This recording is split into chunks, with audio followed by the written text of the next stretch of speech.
Культурные выходные прошли во всех районах Чувашской республики. В акции приняли участие все театры, музеи, библиотеки, концертные организации, а также дворцы и дома культуры.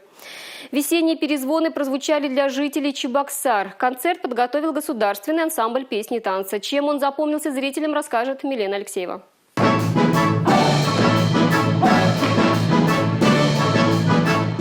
Для жителей Чебоксар концерт стал прекрасной возможностью провести выходные с удовольствием. Больше всего мероприятие понравилось и запомнилось маленьким зрителям. Татьяна Педюсева привела на концерт свою дочку и ее подруг.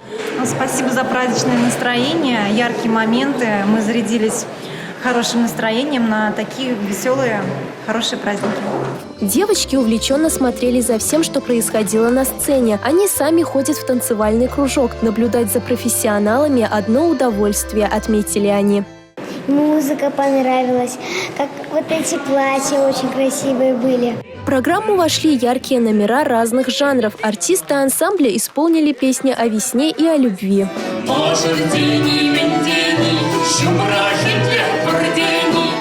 Артисты отметили, что больше всего любят петь чувашские песни, потому что во время исполнения чувствуют наибольшую отдачу от зрителей.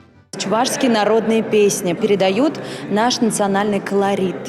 А также зрители, многие знающие эти песни, активно подпевают нам зала. Это очень приятно.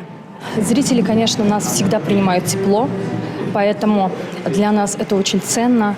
Мы в ответ зрителю стараемся дарить в своих песнях, танцах только самое лучшее, самое светлое, самые радостные чувства.